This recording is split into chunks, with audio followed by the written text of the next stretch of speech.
State Representative Tacky Chan of Quincy is joining us from his State House office for Tacky Talk today. Tacky, what's going on? Hey, Joe. Good to see you on this wonderful Wednesday morning on the 14th at about 11, almost 11:10. And I am indeed in the DeSanto's office. I still come to the office despite what people think, and despite having remote work.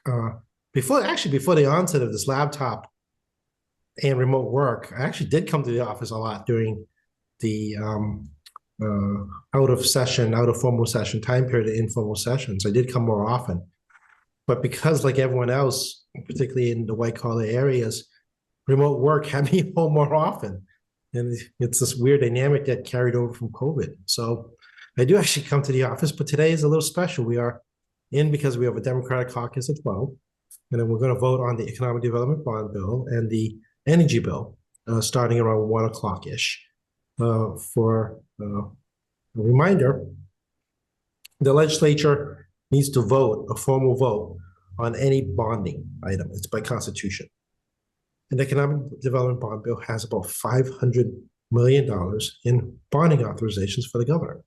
So that's why we call it a formal session. And we discussed in prior podcasts about the various mechanisms in the rules for reconvening us, including, in fact, just issue an order. And that's essentially what they did. What's in that bond bill? Can you tell us any of the big ticket items and maybe how they relate here to Quincy?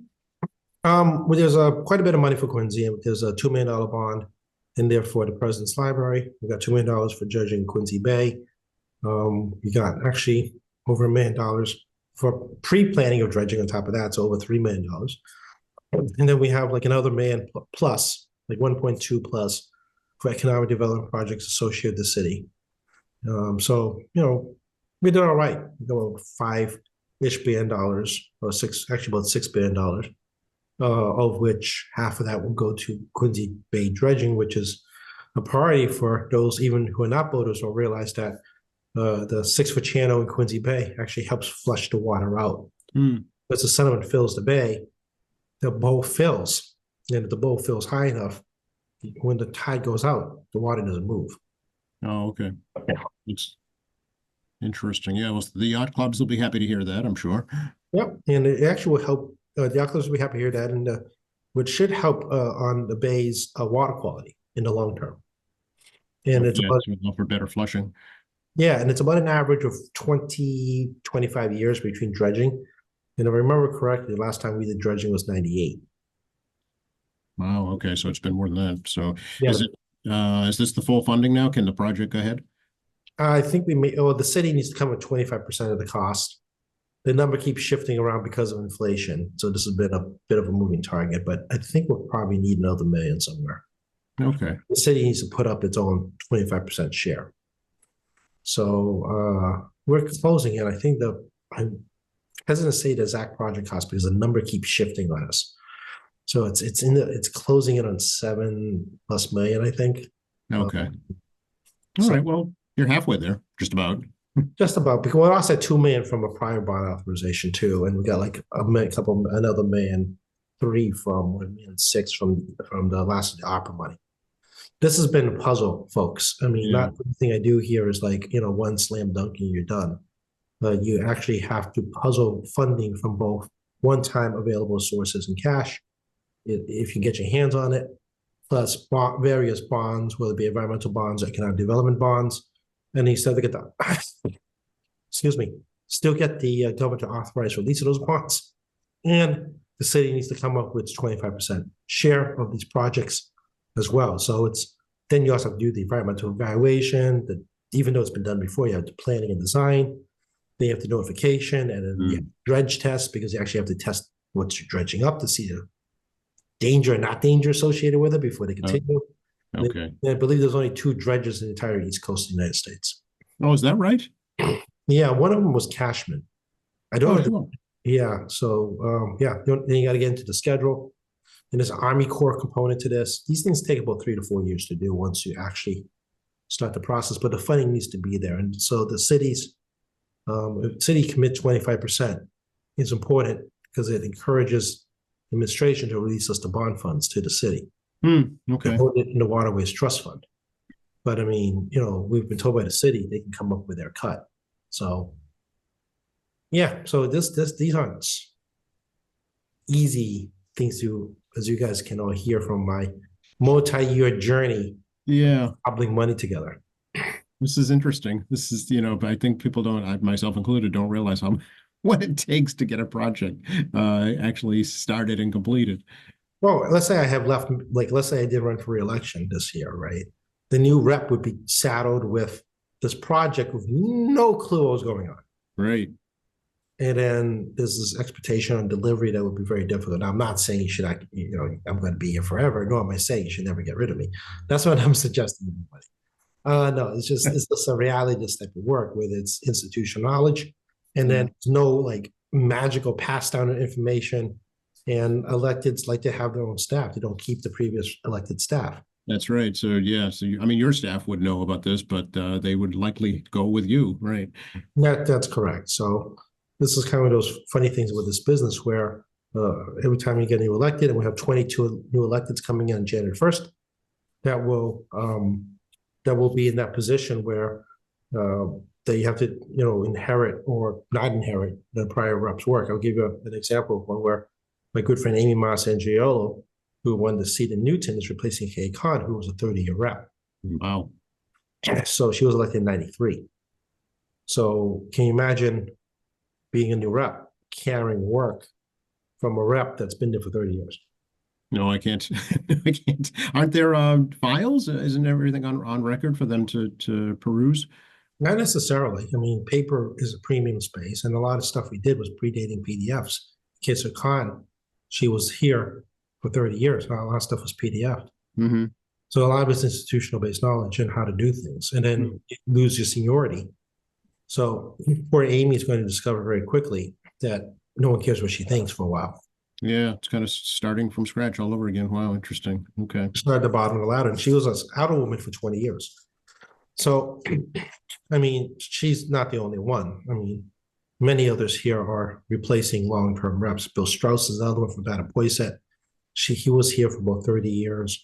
The new young rep coming in has to inherit all this work that you didn't create. Right. And I did the same thing too when I came in. I mean, Steve Tobin was here for 22 years. And when he left and I ran and got the seat, discovered, all these different things going on in district that, I had to follow through on for at least the first term and a half. It took about 3-4 years to close out some of the stuff. I can see how that would be. Yeah. I would bet that, the constituents who were advocates for all of these measures would immediately reach out to the new rep and say, hey, don't forget about me. Well, also continuation of existing open constituent cases. Right. So if you got like an open unemployment case or R&B problem or a housing problem, you guys all know I do a lot of constituent services. So you actually inherit these constituents with no knowledge of who they are. Right. Yep. Exactly. Yeah. And they don't know who you are either sometimes. Right. That's true. Yeah. They may have voted against you, but it's still your constituents. Regardless, you've got them now. Yeah. I don't know. You got to finish that constituent services.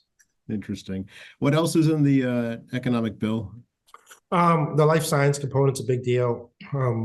At least it's over $5 million bonds, including life sciences. We do some stuff for education, education diversity, more STEM stuff. We do some stuff for the Mass Historical Commission grant program. We already authorized that money. It's we do a lot of, actually, let's be honest, a lot of earmarks for those local projects. Many of them relevant to the economy. Oddly enough, that includes celebration of 400 birthdays, like Lexington's Concord's 250th anniversary of the revolutions has a funding component in there. So it's a very broad definition of economic development, especially as we hit an anniversary year next year. So we have that kind of stuff. There's some interesting provisions there. For example, we're going to allow, if the governor doesn't veto it, she can line in and veto this bill. Things like allowing small tastings at what do you call it, farmers markets for beer. Right now you have tastings and sale of spirits and wine at farmers markets. We're going to allow craft breweries the ability to do that as well. Of course, with permission of the farmers market. It is right. But I mean, there's still the same restrictions as spirits and wines regarding number of samples, amount you can sell, as well as trying to prevent intoxication. Obviously, yeah, there's you don't that. want to see it just sampling nonstop, right? That's not a good thing. Right. So we have some of those kind of outside sections. Theater tax credits in there, similar to the film tax credit. This one's actually a much smaller tax credit in terms of its cap of 7 million towards live production that actually generates work in Massachusetts, meaning you're hiring local crews. Okay. So when you have something come into the Orpheum, for example, Yep. ISDs is the union for theater. So they would hire ISD's crew, and you got to demonstrate that you've been hiring local folks and qualify for a tax credit, and also encourages other big productions, but also can apply to smaller community theater and similar musical type performances around the state to to develop their own performing arts as well as hire local. Yeah, this has been floating around for about, I think, 8 years now. It's been bouncing around as an idea, so it finally made its way to the Economic Development Bond Bill. Very good. Yeah, that's something I hadn't thought of. That's great. There's, of course, the Curtain Call Theater right in Braintree, so they might benefit from that. No, absolutely. Yeah. And then you have, we did something with home inspector contractors. I know somebody watched the Channel 10 news the last few years with Ryan. Can't think of his last name right now. But, the spotlight reporting on home contractors. Yeah, it's kind of Kath, by the way. Yeah. Yeah, Ryan Caff about the leaving people high and dry in the home contractors and the challenges of accessing the fund for customers that have been scammed and some of the complexities associated with said fund. So we did some stuff to hopefully streamline it a bit, increase the amount that you're able to receive from 10,000 to 25,000, and also change a little bit of verification. So one of the problems people have today on accessing that fund is the fact you have to demonstrate you actually try to recover your money first, which is actually hard and not hard. I mean, it's weird. I say that kind of I know it sounds like it's oxymoron. Like you actually have to get a sheriff constable, issue the notice of recovery, and then demonstrate you've done that. They have to demonstrate you actually attempt recovery in courts. We modify that to try to simplify that at least there's an attempt made, but you don't have to go hire another attorney to go find the money. That's good. Yeah, because that's costs on you in addition to what you're already out to the contractor. Yeah. Yeah, we do still want people to make the attempt. Yeah. Okay. Because we don't want people to double recover. Right. No, obviously. Right. Yeah, for sure. Okay, that's good. That's good. So you got some good stuff on the outside sections on those kind of things, and we'll see what the membership's response is. Democratic caucus is at 12 o'clock, as I said earlier, and we'll see what the response from the membership is on this. Okay. And also you mentioned an energy bill too. Yeah, as before I came on the air, I got the 16-page summary. Oh, very good. As if you're on video, you can see me waving this big document. Do you have that in electronic form? We can send that over.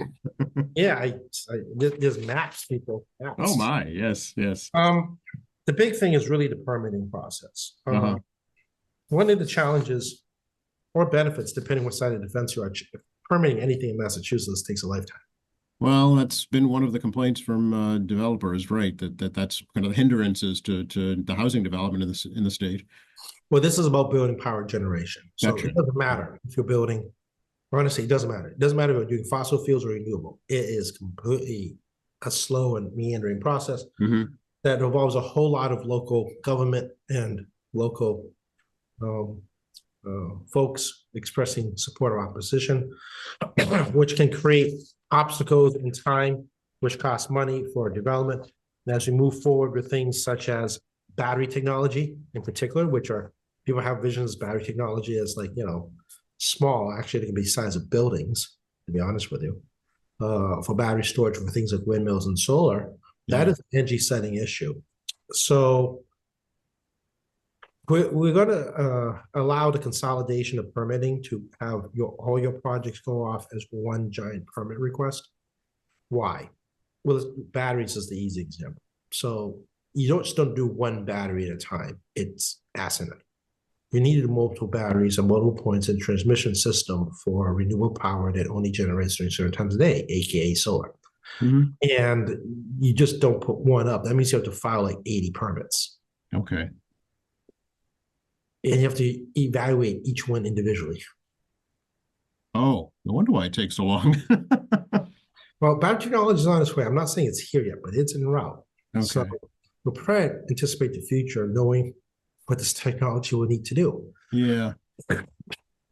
And that's kind of part of the problem. So, it's hard for energy siting to say, okay, I'm going to look at this one thing in like Fall River, but we're going to look at another one in like Lee. I'm just Right. picking random places because I don't know I don't have the transmission map in front of me. So just random choices right there. But I mean, I'm going to evaluate them separately and permit separately, but the project won't work because it needs to be done as a complete unit. Okay. And then what after that, would they still need federal energy regulatory approval? Well, actually, battery technology is not generation. Ah, okay. They're not FERC. It's just storage, right? Yeah. Now, FERC, as a general rule, if you generate more than 2 megawatts for not personal use, meaning you're using it to put into the main system, the grid system, FERC has a degree of oversight. Anything is it 2? Is it 5? Maybe it's 5. I think it's 5 megabytes. I haven't looked 5 megawatts. It's a little while since I looked at it, but FERC does have regulatory oversight regarding generation facilities to put power into the main grid system. Mm-hmm. Mm-hmm. So you may get your FERC permit. So let's say put up a windmill farm. Again, I'm not saying it's going to happen, people. I'm just putting it as an example because I know windmill farms freak out certain folks depending where you're living in the state. Because I've seen it firsthand in public hearings what happens when you put a windmill farm suggestion out there. We'll never forget my trip to Hancock, Massachusetts, and 6 hours of testimony, people kicking the crap out of us. Oh, really? Yeah, they were not happy. I didn't know. Hancock? Where's that? It's like one of the last communities on the New York border. Oh, interesting. Okay. Yeah, this is like back in my first term, and I was like, "Ooh, this is ugly." So people, talk about NIMBY. Well, there's NIMBY and there's being in a public hearing, listening to NIMBY. Okay. So, but I mean, let's say you want to build a wind farm somewhere, you find perfect wind. You might be able to permit that. You might have to permit that perfect wind in more than one location. Gotcha. So it might be multiple communities at once. Yeah. Okay. So this is attempt to streamline that? Yeah. Okay. Yes. Yes. If you want to try to build a big solar farm for the grid system, same thing. The large scale wind projects off of Block Island Sound and that we're buying power from, was kind of already, it's outside the boundaries of a community Mm-hmm. Mm-hmm. because it's technically in federal water. Right. Exactly. Yeah. Which involved federal permitting long before we had this conversation about putting windmills in the water. So the federal government, under actually every administration, actually, that doesn't matter your political party, has been doing studies and permitting federal waters for large windmill developments up and down the eastern seaboard. Obviously, you can't put them anywhere. You still have to do studies on the wind consistencies. Mm-hmm. Mm-hmm. But yeah, that's something going on. So energy siting, for example, that's outside the bounds of Massachusetts, so that doesn't affect. Yeah. So that's an example of something that's kind of a federal state project. It's something that is not partisan, contrary to what people may think. And it's continually ongoing as the federal government continues to figure out, the future of offshore wind development. It's a lot of work. And there's also environmental impacts. I mean, whales, fish, all kinds Birds. of birds, migration issues is part of today's considerations when you put out these permits. And the fishing industry too, right? Yeah, because you don't want to get in the way for obvious reasons. So, that's kind of part of it as well. So it's kind of the big signature piece of the energy bill. Okay. I mean, there's some stuff for electric car charging, but it's things like allowing the Division of Weights and Standards to oversee electric car charging stations regarding the fact whether or not they're actually doing what they're doing. Mm-hmm. You may not realize this, but when you go fill your gas tank next, you can see on a sticker on there from the city of Quincy, weighted measures, confirming that gas is actually pumped in at the right amount that's actually going in to reflect the meter that you're paying for. Right. The state sets the regulations for local weights and measures. And the state actually has an official weights and measures building regarding the science of weights and measures. Yeah. No, you'll see that same seal on like the scale at your deli. Yeah, it's a real thing. Yeah, absolutely. Well, you want to make sure you're getting what you pay for. Well, yeah, right now, if you use electric car charging station, you're paying for electricity, electric car charging station. You actually have no idea if they're actually accurate or they're scamming you. Right. It's not regulated right now. Right? Yeah. Nope, there is zero consumer protection on that, and there's no way to verify it because how would you know as a consumer unless you can hack the system, right? That's unless you're an electrician and you have your own monitors that you can hook up to it and see.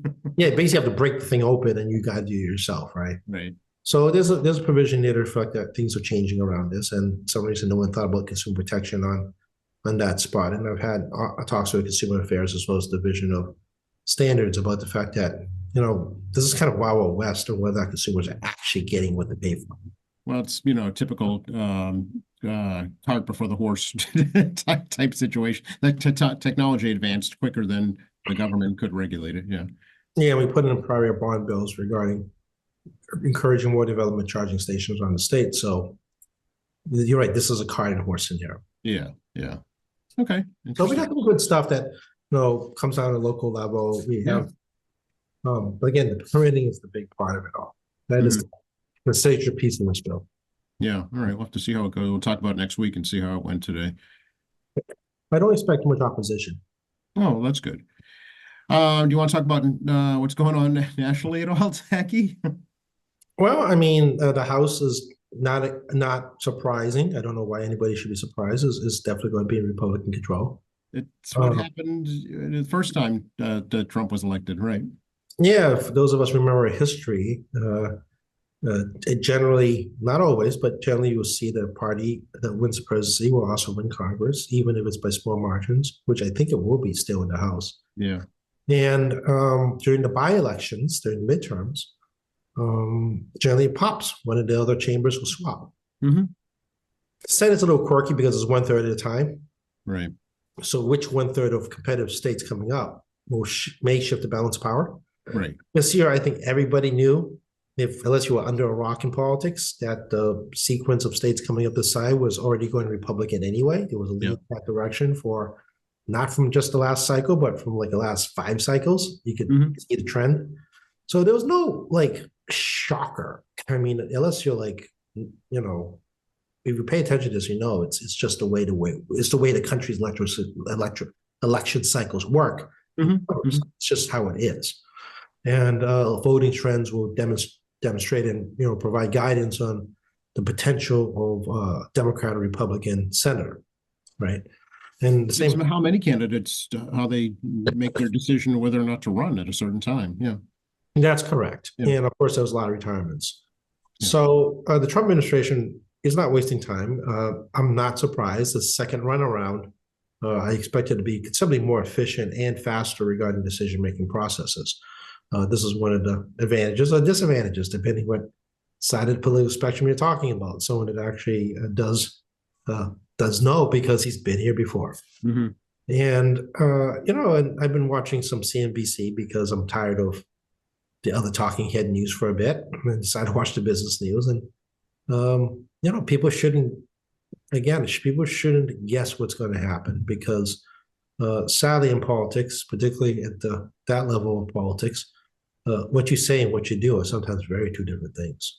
Absolutely. And I try to tell people that all the time, and it just doesn't register because it's not exciting, I guess, or doesn't get the shock factor that they're hoping for. And there's also realities, right? I mean, you built a wall. You didn't build much of a wall. No. I don't think Mexico paid for any of it. No, none of it. And even then, I mean, we built a fence. I mean, let's not delude ourselves, people here. I mean, people have some delusions that, there was massive successes. I mean, I was listening to this trade war talk. We've been in a trade war through the Biden administration. I mean, people weren't focused on it because the Biden administration didn't want to talk about it. Right. But we have been in a trade war for a long time, people. It's been a trade war for 8 years. I mean, you may not remember, but when inflation started coming up, there was active conversation about reducing tariffs to try to reduce the cost of goods for you and I, not from just China, but other trading partners around the world. And there was active discussion in the Biden administration about whether or not should be pulling back on tariffs. And the decision was no in the end. which, continue to keep our cost of goods up as a result, because you and I pay the tariffs, people. It's a sales tax, essentially. But basically, yeah, and the economy necessitates that. Otherwise, companies will go out of business. Yeah, they just pass it to us. I mean, Right. please be under no delusion that a tariff is not a sales tax. It's basically a national sales tax. Right. So, I mean, it doesn't make up for any lost revenue, and it does take money out of your pocket. It's just like an excise tax. You pay an excise tax on alcohol. You just never see it. It's built into the cost of the product. Yeah, yeah. And the country is vastly dependent on imports. Remember when the longshoremen went on strike? There were, dire predictions of shortages of everything from, I don't know, baby powder to cars. Yeah, we talk about $10 billion, $100 billion of economic impact results of longshoremen, and we're also a major exporter. Yep. And exporters, we talked about this actually during COVID, about exports and the fact that a strong U.S. dollar hurts U.S. exports because foreign consumers are paying more for our products because our dollar is so strong in the currency. And our dollar is still extremely strong.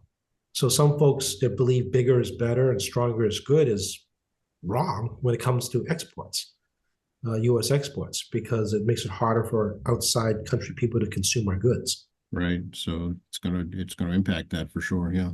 Also impacts tourism. Yeah, because their dollar doesn't go as far visiting here.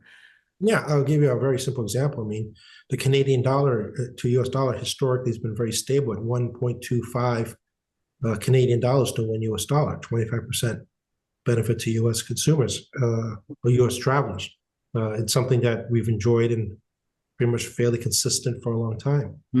It's now floating about 1.35, $1.35 Canadian dollars, give or take a penny, depending what they were talking about. Yeah. Which even weakens the Canadians coming to visit us. Right.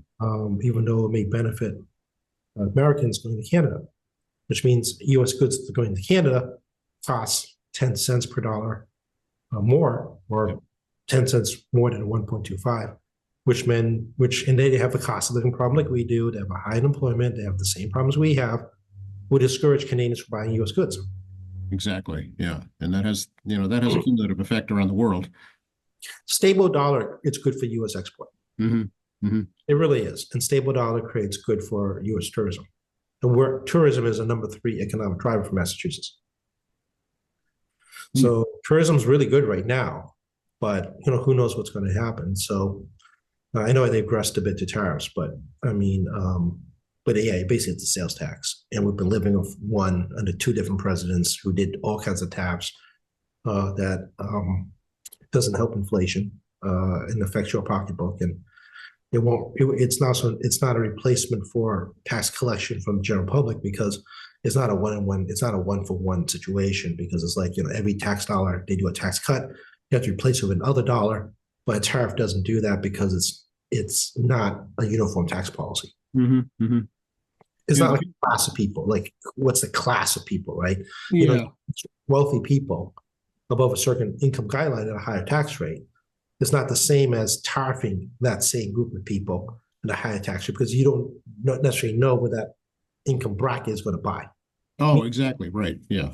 Meanwhile, a lot of us have benefit from things like Gap clothes and dollar stores and TJX and other products that a lot of us consume that are low and moderate and even upper middle income, that are bigger consumers of that stuff, and will have a larger adverse impact, because obviously wealthy people can absorb this type of tariff tax than we can at the other end of the economic bracket.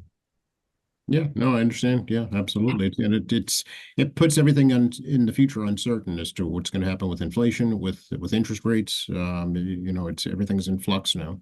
And it also hurts small business. And that too, yeah. Because it drives the cost of small business, depending on what it is. So during the first Trump administration, one of the ones they kind of messed up on was vanilla and cocoa.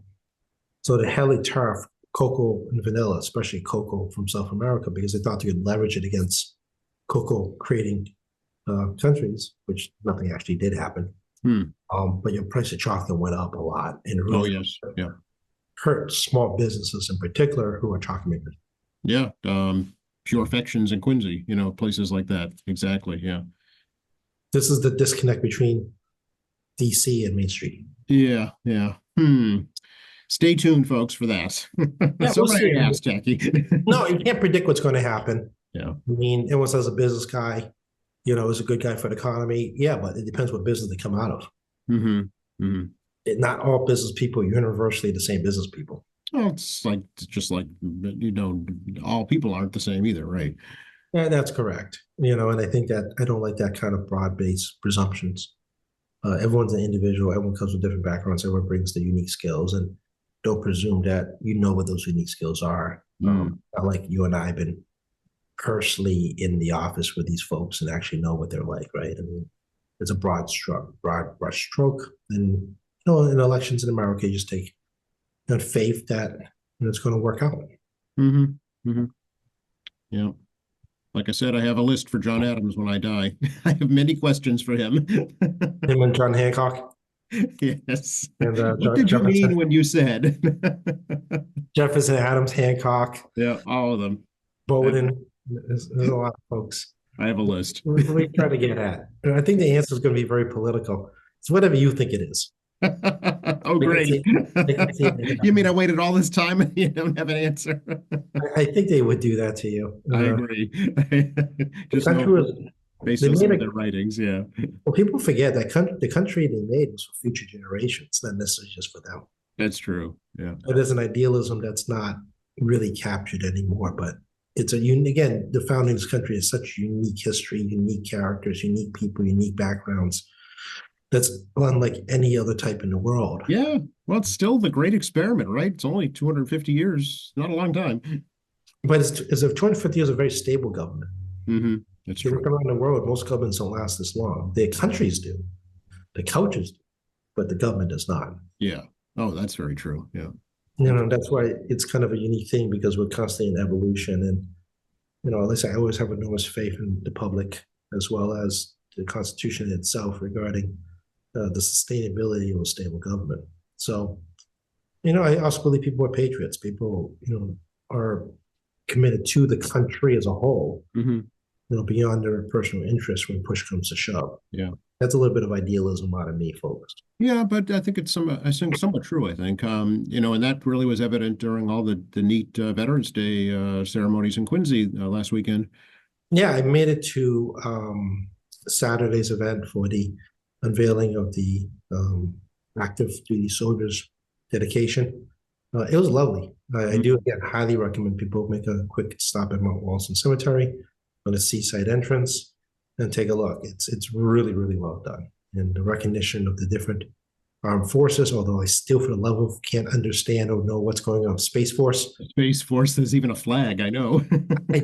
Honestly, I just do not know how that works. The other ones are pretty, 100 years of understanding at this point. Right. Well, the Marines are 249 years, so yeah.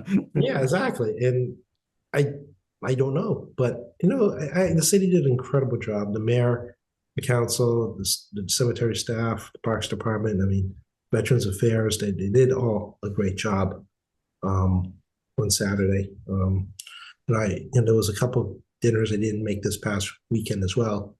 And sadly, I couldn't make it to Veterans Day. My mom had a medical appointment, so as we all know, we have different priorities, and they sometimes come in conflict. So sadly, I missed out on Veterans Day parade. Yeah, it was one of the longest I remember in recent times. It was really, really well attended, many, many units, and a great keynote speaker and Colonel Kroll as well. Yeah, Brad Crow's cousin or uncle. His uncle, yeah, gave a great speech. Yeah, actually, I always enjoy the Veterans Day speeches because it puts in context real people's lives. Mm-hmm. And I always say that the various memorials around the city being inside neighborhoods is a reminder for folks that they're just like anyone else that lives in that neighborhood. Mm-hmm. They just made the ultimate sacrifice for us to enjoy what we enjoy today. But we should never forget they were just like everybody else. Yeah, that's right. They could have been your neighbors very easily, and maybe, yeah. Yeah, unfortunately, they paid the ultimate price. A kid from the neighborhood. So it's from a neighborhood. I did attend Speaker Mariano's uncle's plaque unveiling at the Point Webster School. Oh, I wasn't aware of that, Jackie. Yeah, that was on Tuesday. John Mariano was a private who went to Point Webster. Apparently, I didn't realize that Ron's entire family went to Point Webster. I have no idea. It's not like I stalk people. I mean, there's a close affiliation with Ron and all the family members of that school, and a lot of good memories of the place. And it was very touching. He died in the Korean War at the Battle of Bodie at the age of, I actually have the dates a little mixed up, but I mean, he enlisted at 16. He died 4 years later, so I'm presuming 19 or 20. I Okay. exact dates as I talk to you. Yeah, and Ron, was very sincere comments about his last time he saw his uncle before going to Korea and enlisting. And it's very touching to remind folks that another war hero who was never intending to be one gave his life overseas to defend our freedoms. And again, another kid from the neighborhood that went to a local school that thousands of kids go through that school now. Yeah. Well, the nice thing about having that plaque, that dedication, is today's youngsters will maybe ask questions and learn about that. Yeah, it's more descriptive, which is nice because it tells a little bit about his life in very short sentences, which again creates the question as opposed to just putting a name someplace. Mm-hmm. Mm-hmm. It's the story that matters to me. It's not necessarily just the name. There's a story of every name, and I like to learn that story. Yeah, absolutely. Hey, Tacky, your favorite topic, ballot questions. Why? Well, I just want to know if there's any scuttlebutt on Beacon Hill about question 1.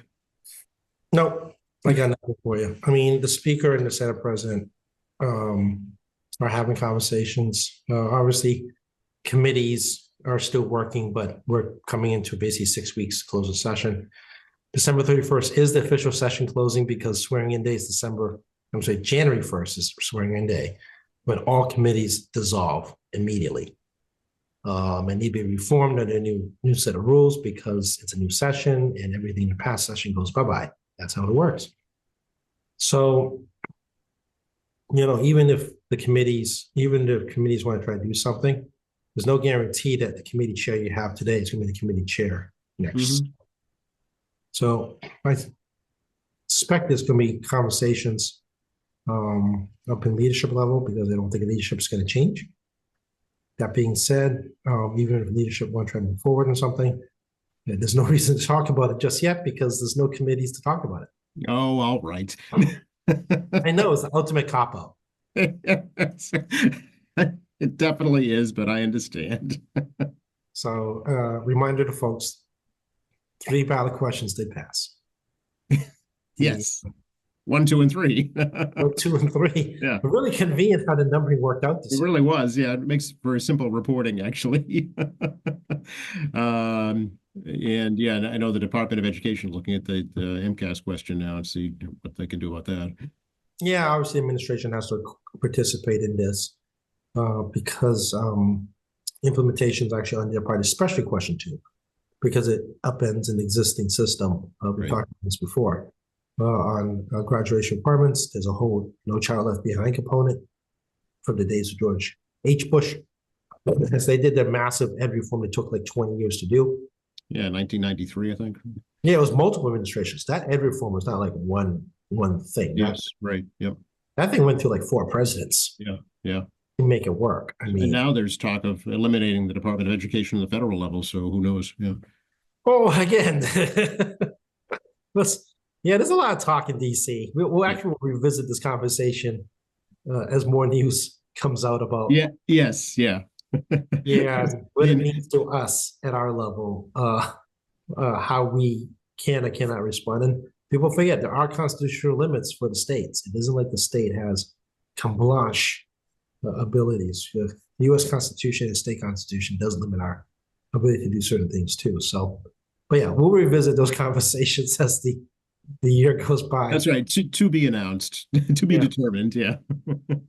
But I mean, the question 3 one's actually interesting because I'm not sure how that would work too. Oh, the unionization for the drivers. Yeah. Yeah, I'm not sure how it would be implemented exactly either. Yeah. So if I'm correct, obviously Education Committee deals with question 2, Labor and Workforce Committee will deal with question 3, and no idea who gets question 1. Over to you on that. I'm the consumer and licensing chair. Does not sound like it's my. For another month or so. Okay, and then we'll see what happens. We'll see what happens. I mean, right now we're processing home rule petitions from cities and towns on their liquor license requests. Okay. Those who live outside of Quincy know there's town meetings that have gone on the past 6 or so weeks where they passed new ordinances, funding, and petitions to the legislature. So we're working on that stuff still every day, trying to do our due diligence to make sure that the request is actually, grounded in something, like there's a reason for the request. But, as we get out of Thanksgiving and closing the Christmas, 2 things will happen. Committees will definitely slow down considerably, closing the Christmas time. And then we'll see what I refer to as the pre-New Year's rush, where leadership teams have agreed to move smaller bills that may or may not affect your life, but mostly very isolated impacts towards the very end of the session, where there'll be a flurry of activity between the 2 branches. So waiting to see if that's going to happen. I've already had my conversations with Ways and Means, trying to get a sense of what they're thinking. Obviously, they didn't give me a whole lot of information, but they still got to get a sense if I'm going to be here in New Year's Eve as a committee chair, and also try to move or stop depending on the circumstances, bills. Yeah. You don't know until you actually know, because you don't know until you actually know. Yeah. Huh, interesting. What a uncertain way to conduct your life. Yeah, I mean, that's part of the legislative lifestyle. I mean, the funny thing, I was talking to a friend about this. Everyone knows I staffed here, I interned here long before I got elected. But well over half my life has been living in this 2-year cycle, legislative schedule, limited time when I could take off vacations or personal projects and whatnot, because the way the schedule works, keeps you here working. And even for me, this is like a massive adjustment. Like, I came in before email, I came in before video cameras, I came in with there's some fax machines and typewriters, right? People forget I'm a little older than I let on. And the evolution and change regarding technology and how we do things. But the schedule is the same schedule I've been living with half my adult life, for better or for worse. Right. No, exactly. Yeah. Well, and we appreciate your service, Jackie. Actually, not half my adult life, half my life period. It just dawned on me, I just have this real midlife crisis moment. Oh, we're having this live on the air here?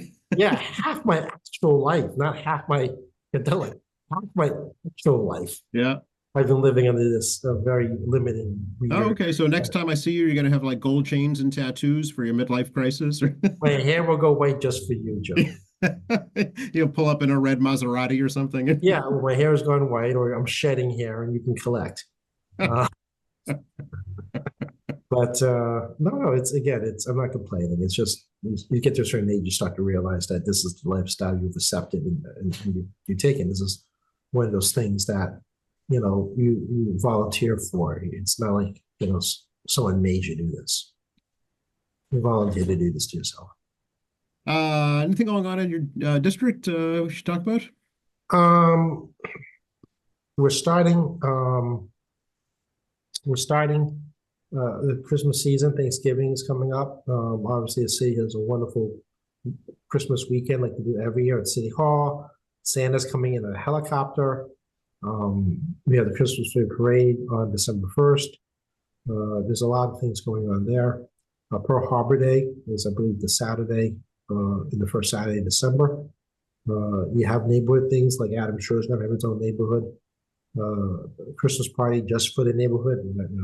You have to be invited by one of the neighbors to go.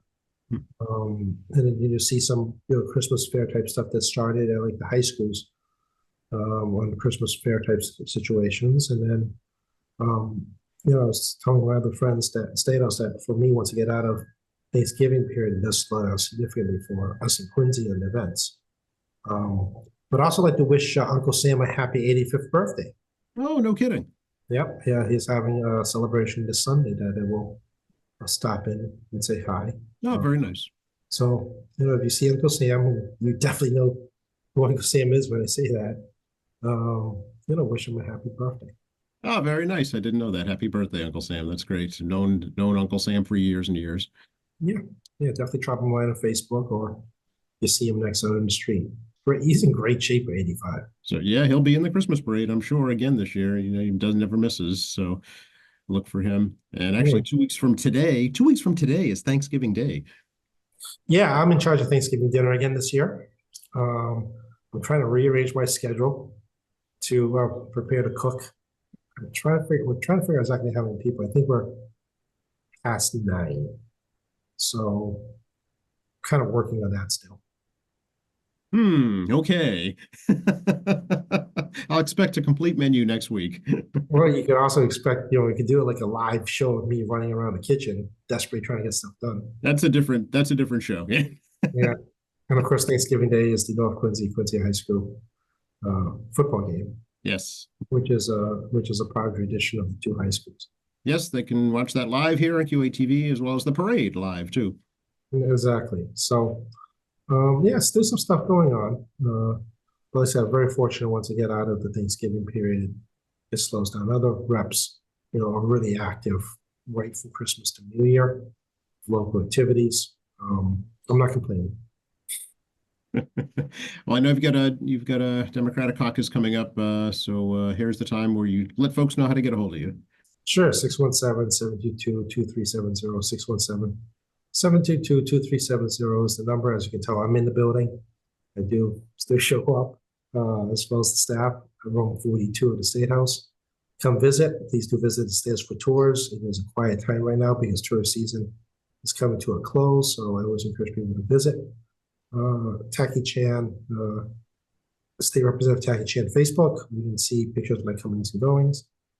You have Taki Chan at X, continuation of that comings and goings. Where I've been, TakiChan.org is the contact page / resource page. MAlegislature.gov, MAlegislature.gov is the state website for legislature. Very much encourage people to visit there before you ask me about a bill standing, because bill history is there.